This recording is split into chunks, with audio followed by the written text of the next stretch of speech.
Which is also something that people have forgotten, how Omar's staff bundled basically every major injury that a Met player had.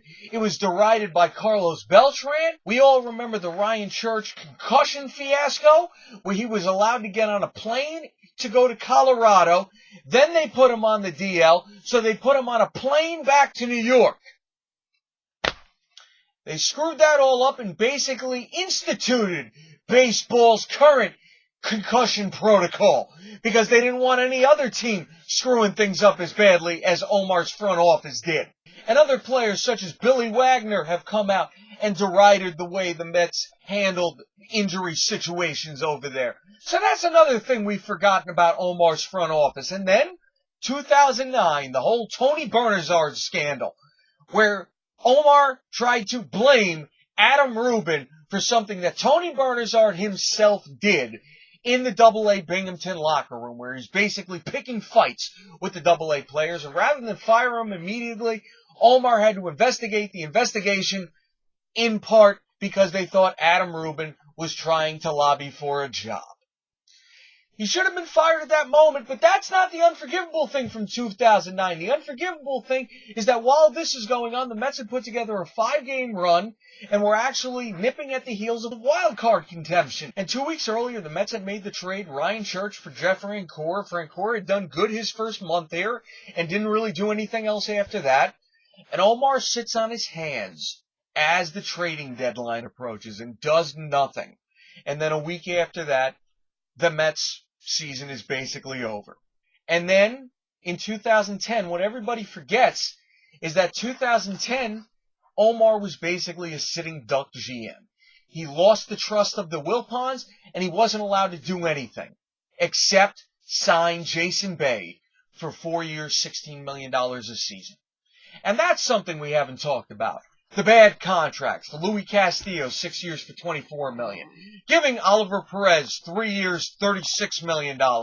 Jason Bay. I'm not even going to put the Santana contract in this conversation because, like I said, the Santana contract, while you didn't get what you paid for, you got the best starter in the game for 2 years, and you got the first no-hitter in Mets history. I'm not going to put that in this conversation, even though that did just come off the books this past season with the Bay contract. But Omar left this team in terrible shape. And yeah, if you want to talk about Matt Harvey being drafted in his last season, you know, something like I said, the Wilpons lost faith in Omar Minaya that last season, and it was reported that John Rico, the assistant general manager, actually handled a lot of the day-to-day things, and they placed Terry Collins as the director of the minor league program in 2010, bridging the gap to the next administration because they had already laid the groundwork for that. They knew it was coming. You know, I remember 2006, and I still say it was the most fun I ever had as a Met fan. But my problem with that whole time is I really feel like they thought they won something before they actually did. You don't get points for second place. You don't get points for how many NLCSs you make. One NLCS is all the Mets have to show for the last decade. And it's both these guys' fault, don't get me wrong.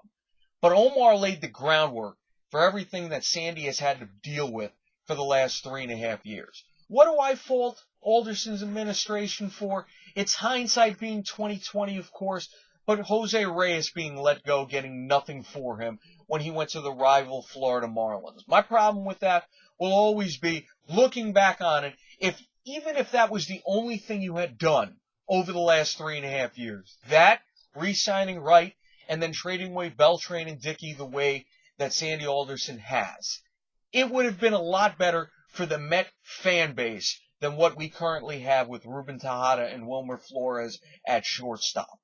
That would have been perfect, and we wouldn't have had to hear about any Stephen Drew or anything.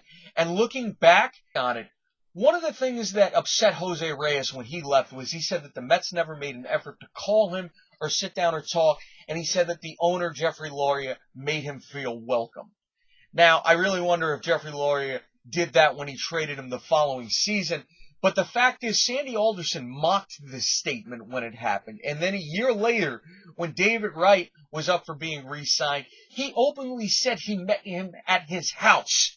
Now, if you are going to mock one player for wanting you to show that you want him, why are you going to basically lay your tongue out as a red carpet the next year and be as blatantly obvious as you were about it?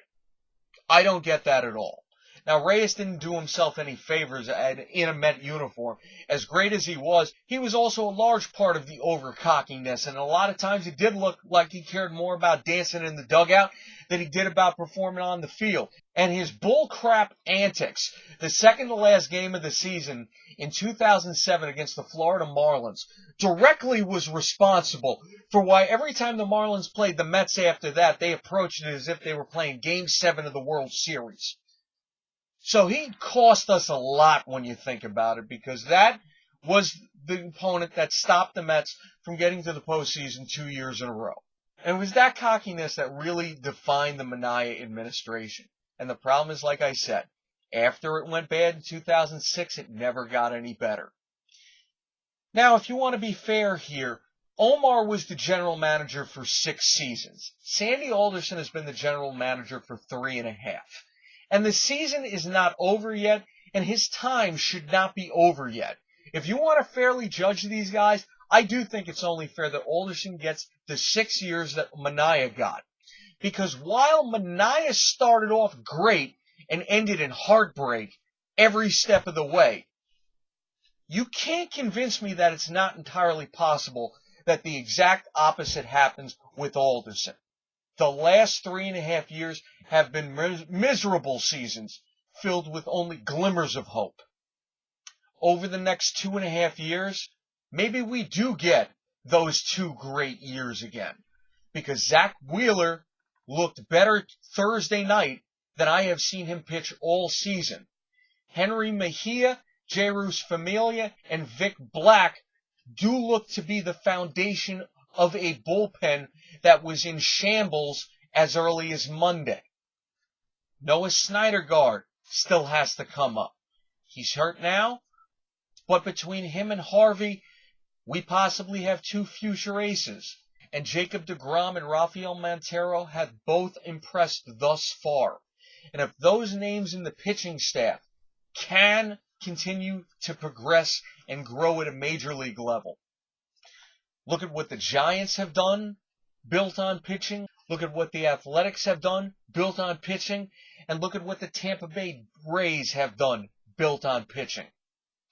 Yes, there does need to be a trade or 2 that happens this offseason. Yes, there does need to be money spent at some point this offseason. I still say give him time. And at this point, I do pick Sandy Alderson as the better GM over Omar Minaya. So check out everything else we got on This Is Sports Zone.